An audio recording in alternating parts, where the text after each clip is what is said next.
Sejam todos muito bem-vindos aqui a esse último bloco do Fórum Nacional Oncoguia 2021.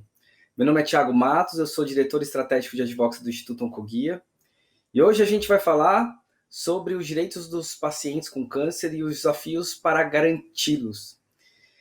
A gente viu na última mesa aqui como as questões são complexas, né? E eu estava pensando aqui, enquanto o Rafael e a Luciana discutirem, sobre a grande teoria da complexidade dos problemas. A gente vive basicamente 4 tipos de problemas no mundo: caótico, complexo, complicado e simples. Se a gente for pegar o problema caótico, né, pensem na pandemia. Primeiro que a gente ouviu falar da pandemia era fique em casa. E por que era fique em casa? Porque ninguém fazia a mínima ideia do que fazer com aquele problema. Dizem que se você está numa manifestação e começa a ter um tumulto, todo mundo correndo, para você ter tempo de parar, para pensar o que fazer, você tem que correr atrás de algum lugar de concreto, um poste, por exemplo. Porque as pessoas normalmente elas vão desviar do poste, ali você vai ter alguns segundos para pensar o que fazer. Né? E talvez aqueles poucos segundos para você pensar o que fazer salvem a sua vida. E a pandemia foi mais ou menos isso. E a tendência é que aquele problema caótico, ele se transforme, e é o que aconteceu na pandemia, num problema complexo. Aquele problema complexo é aquele que você não sabe exatamente quais vão ser os resultados das suas ações. Você só vai saber em retrospectiva. Depois que você agir, você vai medir e vai ver se aquilo adiantou ou não. Foi a época do use máscara, mantenha um distanciamento social, se possível isolamento social, porque a gente não tinha como resolver o problema, a gente tinha como minimizar, a gente tinha como enfrentar ali algumas variáveis. Até que surgiu a vacina, e aquilo se transformou num problema complicado, porque a gente sabe como resolver o problema. Só que é muito difícil você conseguir ter toda a infraestrutura para aquilo dar certo. Você precisa de logística, você precisa de vacina, você precisa de profissionais. E a tendência é que daqui a 1 ano, 2 anos, ele passe a ser um problema simples. Né? Um problema em que você talvez saiba qual o medicamento que vai poder fazer com que não haja mais manifestação grave da doença. Você vai ter aí sim um simples resfriado. E aí você vai na farmácia, compra aquele remédio, toma, e está tudo resolvido. Talvez a gente chegue nesse momento, a gente espera muito para que a gente chegue nesse momento. O grande problema é que a maioria dos problemas públicos que a gente enfrenta, os problemas econômicos, sociais, sanitários, eles empacam naquela fase do problema complexo. Empaca porque são tantos problemas competindo entre si, que eles acabam só entrando na agenda política quando eles vivem num momento meio que de crise. E é por isso que a gente não consegue, muitas vezes, evoluir para esses problemas. Aí entra o grande papel da política, da criação de políticas públicas, da criação de direitos que vão, de alguma forma, direcionar as políticas públicas. E essa é a grande alternativa que a gente tem para conseguir lidar com os grandes problemas complexos. Construção de políticas públicas eficientes, baseadas em evidência. E a construção de políticas públicas ela passa por uma questão política. Política estrito senso. E política exige educação e exige engajamento. Né? Colocar o assunto na agenda exige você entender como é que a política funciona e entender a melhor forma de fazer um engajamento responsável, sustentável. A gente vai ouvir agora aqui um cara que eu adoro escutar, adoro ler tudo que ele escreve. Cara que tem sido aí uma grande referência para a gente do Oncoguia na construção de um pensamento, né, de um racional de construção de políticas públicas baseadas em... Eu estou falando do nosso querido amigo Humberto Dantas. O Humberto, ele é doutor em ciência política, responsável pelos programas de educação do CLP, do Centro de Liderança Pública, organização responsável pela formação de grandes líderes políticos. E também é um grande entendedor de vinhos, né? Eu já sigo aí o Humberto com as suas dicas de compras de vinhos com menos de R$55. Além de... Sou seu fã em 2 searas aí, Humberto. Cara, é um grande prazer ter você aqui. Você sempre aí muito bem-vindo nos nossos fóruns do Oncoguia. Alegria enorme te ver. Eu estava aqui nesse exato momento, ao ouvi-lo, mandando uma mensagem absolutamente entusiasmado para nossa querida Luciana, a quem eu já deixo aqui um grande abraço, um beijo, parabéns por um evento tão relevante, tão importante e por colocar nas nossas vidas uma causa tão significativa para o desenvolvimento da nossa sociedade e para o avanço da nossa dignidade, da nossa lógica humana, da nossa lógica de cidadania.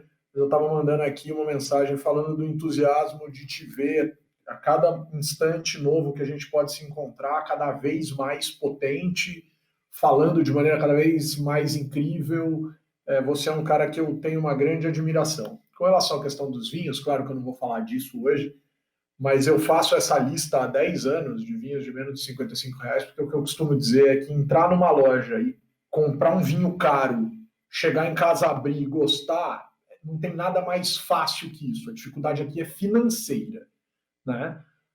Mas comprar um vinho menos caro ou relativamente barato em relação aos demais, chegar em casa, abrir e gostar, é menos provável. Então, a gente tem que se ajudar nesse sentido, né? Sobretudo aqueles que são admiradores de vinho, que é uma bebida super legal, bacana, gostosa, apreciem com moderação, não dirijam e coisas desse tipo. Bom, mas não foi para isso que eu vim aqui. E aí eu acho que tem um ponto, não é a primeira vez que eu venho aqui, e eu fico sempre muito feliz e não costumo piscar para aceitar, porque é muito legal, é muito importante, é muito relevante. E o segundo ponto que eu quero colocar nesse meu começo é que bom que eu nunca preparo nada, assim, em termos de apresentação engessada, aquele PowerPointzinho, tal, não sei o quê.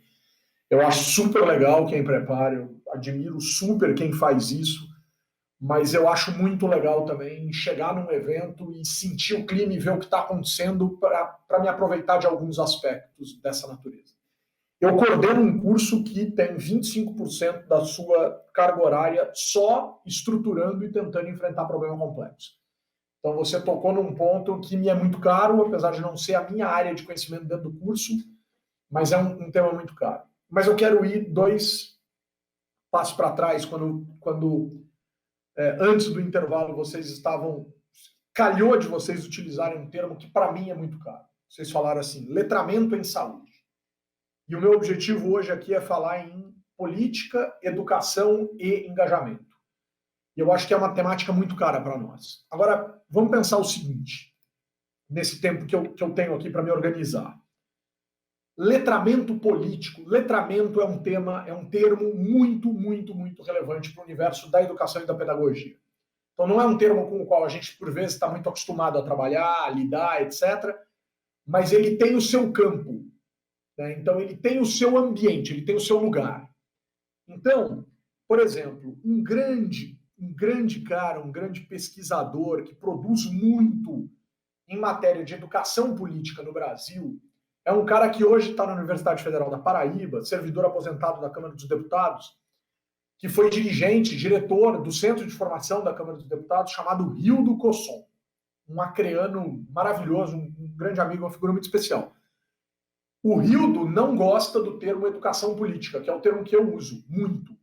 O Rildo fala em letramento político, porque no espaço em que ele está, no ambiente em que ele se encontra, em termos acadêmicos, essa terminologia tem um papel muito significativo. E o que ela quer dizer? Não sou eu a pessoa para dizer qual a diferença entre o termo letramento político e educação política. Não sou eu que vou fazer isso, não sou eu que tenho essa capacidade. Mas o que o letramento político está nos dizendo, da onde ele parte? Que nós, enquanto indivíduos, precisamos minimamente conhecer de política de maneira formal para avançarmos na nossa condição de cidadãos. Portanto, a educação formal precisa nos formar para o exercício da nossa cidadania. Ah, Dantas, você acha isso mesmo? Não, eu não acho. Eu já cansei de achar. Eu já tenho certeza, e não sou eu que tenho certeza. A filosofia em geral mostra isso. Então, por exemplo, Norberto Bobbio, um dos grandes pensadores políticos do século XX. A democracia tem problemas. E a educação política é uma das promessas não cumpridas da democracia. Então, a democracia tem desafios, formar politicamente é um deles. Infelizmente, essa promessa não foi cumprida por grande parte das sociedades mundo afora. Olha o peso disso. Segundo sujeito, vou ficar no século XX. Thomas Marshall, vai dizer, olha, existem 3 passos para você atingir a lógica da percepção da cidadania. Consolidação de 3 conjuntos de direitos, educação e consciência. E é por meio da educação que eu atinjo esse estágio, esse estado de consciência, que seria, então, cidadania, um estado coletivo de consciência. Meu Deus! Olha que coisa incrível. Então, um estado coletivo de consciência, onde todos nós tivéssemos essa consciência. E ele vai dizer, é nesse grau intermediário aqui, na lógica da educação, que nós vamos obter essas informações e essas percepções. Ele vai dizer, não é qualquer educação. É essa educação cívica. É essa educação para o exercício da cidadania. Que claro que modernamente, ele está lá no fim da primeira metade do século passado, 1950 e alguma coisa, um pouco para frente, um pouco para trás, enfim. As percepções de educação, óbvio que mudaram, as lógicas pedagógicas são outras. Então, claro que pode ser na prática, pode ser dentro da escola, fazendo coisas geniais. Não vou entrar nesse mérito aqui, a gente não está num evento de educação especificamente para isso, mas percebam, ele vai dizer, é a educação capaz de transformar o sujeito rude em cavalheiro. É aquela capacidade de deixar de ser ogro para ser cidadão. Então, esse é o ponto. Então, eu não vou defender mais isso. Eu vou partir da ideia de que isso é algo basilar. Vamos fazer uma retrospectiva histórica rápida disso. As pessoas vão dizer assim, mas você acha que tem que ter política na escola? De novo, eu não acho. Eu já cansei de achar. Eu tenho certeza. E eu não tenho certeza sozinho. Consultem a Base Nacional Comum Curricular, BNCC. Vocês vão encontrar N habilidades, dentre as quais uma que diz a escola precisa habilitar os indivíduos a se converterem em termos críticos, atitudinais, de posição, em cidadãos. Perceberem seus respectivos papéis, suas responsabilidades, suas obrigações, seus deveres, seus direitos, etc, etc, etc, nesta lógica, neste ambiente coletivo em que nós vivemos. Olha que coisa incrível. Então, a Base Nacional Comum Curricular de 2018 diz, precisamos ter isso no Brasil. A LDB, Lei de Diretrizes e Bases da Educação Nacional, de 1996, também dizia isso.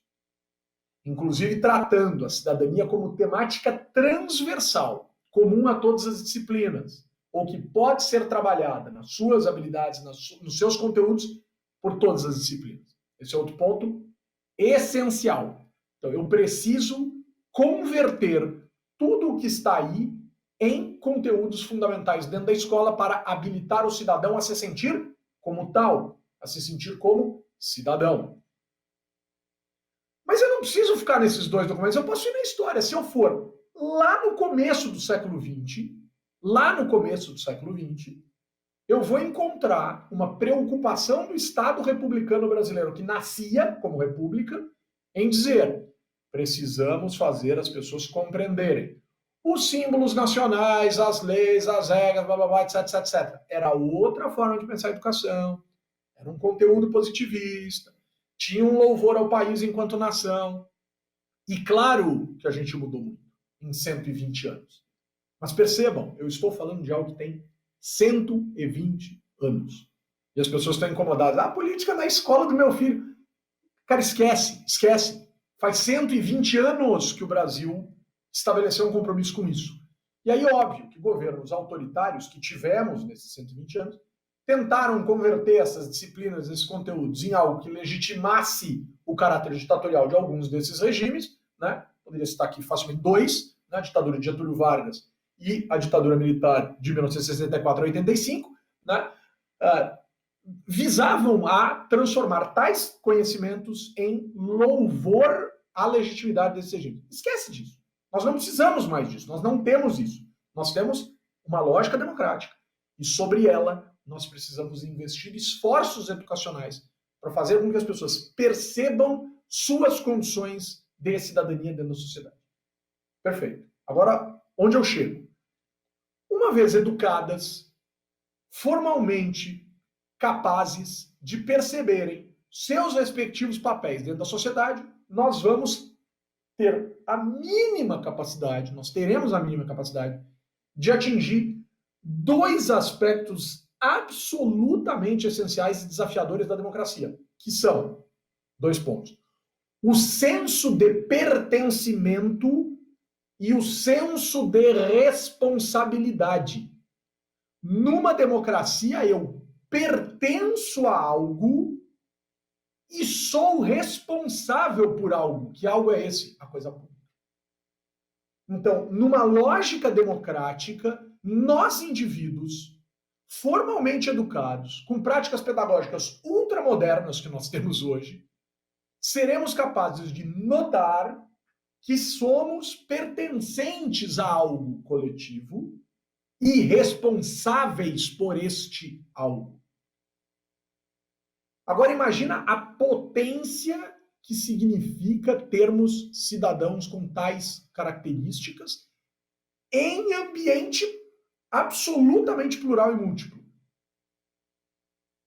Sabedores de suas responsabilidades, conhecedores desta sensação de pertencer a algo. O que vai acontecer? Esperaríamos, né? Não temos ainda esse ambiente, então não sabemos exatamente o que poderia acontecer, mas esperaríamos que de maneira consciente, absoluta, teríamos um maior engajamento dos indivíduos no que diz respeito às suas causas. Eu vou deixar aqui uma pergunta para terminar minha fala para Luciana. Luciana, quantas pessoas olham para esse trabalho maravilhoso do Oncoguia e chamam você e seu time de anjos da guarda, enviados de Deus, pessoas especiais na Terra e etc, etc, etc. É claro que são. E nós temos liberdade de crença e de fé para acreditarmos nisso. Mas vamos pensar o seguinte. Quem diz que uma organização do terceiro setor e seus principais agentes são pessoas absolutamente diferentes da média dos indivíduos na sociedade, são pessoas que talvez não tenham tido a oportunidade de perceber a potência que o engajamento, as múltiplas causas que nós temos na sociedade, que deveria ser fruto de uma educação direcionada a isso, nos dá e nos permite oferecer. O trabalho do Oncoguia existiria do mesmo jeito, seria incrível da mesma maneira, seria ultra capaz de gerar um sentimento de uma potência que por vezes nos falta quando nós ou os nossos familiares estão enfrentando os mais severos desafios associados a uma doença que, infelizmente, por vezes nos maltrata demais, nos leva a óbito e uma série de outras coisas dificílimas, mas perceba, somos indivíduos engajados porque somos levados ao engajamento, ao respeito, à percepção e a toda essa lógica. Eu acho que o ponto central está aqui. E é por isso que a gente diz, precisamos nos preparar. E aí, quando eu penso o que o letramento político é capaz de fazer, talvez ele fosse capaz de nos dar esse letramento em saúde, sobre o qual vocês falavam antes, porque esse, na verdade, é o letramento em cidadania, necessário à compreensão absoluta da necessidade de nós conhecermos os nossos direitos para acessá-los com dignidade ou minimamente conhecermos os caminhos da justiça para reivindicarmos de maneira mais consistente aquilo que nos é ofertado e que nós conquistamos e, portanto, se tornou direito. A minha provocação é fundamentalmente essa, num tempo, num momento da história em que, incrivelmente, por pior que seja esse momento, por mais difícil que seja essa pandemia, nós todos tivemos que olhar para o Estado brasileiro e reconhecer a sua política de saúde no município, nas 27 unidades da federação, nos ditos estados, os 26 estados do Distrito Federal e na União. E a gente vai passar isso a limpo e a gente está percebendo o tamanho do peso do Sistema Único de Saúde na nossa vida. Seja pelo bem, seja pelas suas dificuldades, e mais do que isso, aí para terminar mesmo, o quanto que para muitas pessoas, no universo no qual eu me enquadro, o dinheiro deixou de fazer sentido. Eu não me curo mais ou eu não evito esta doença hoje porque eu tenho uma condição econômica melhor do que a média da sociedade brasileira. Não. Eu estou à mercê das políticas públicas. E o quanto que o letramento político me faz falta nesse momento? Essa é a pergunta que eu queria deixar para todos nós. Obrigado, pessoal. Uau, cara, realmente acho que você deixou muito espaço aqui para a gente refletir. E ainda bem que você não fez um roteiro, porque eu acho que você não poderia ter sido mais feliz aí na sua fala, principalmente se a gente, né, só já dando um spoiler aqui, a gente vai ter um pessoal do IDEC, né, o Matheus do IDEC para falar, a gente vai ter a Aline que vai falar sobre toda uma construção de um estatuto dos direitos do paciente enquanto ele está ali na condição de paciente. A gente vai ter aqui a deputada Silvia Cristina, e eu acho que essa reflexão, ela obviamente permeia aí a atuação de todas essas pessoas.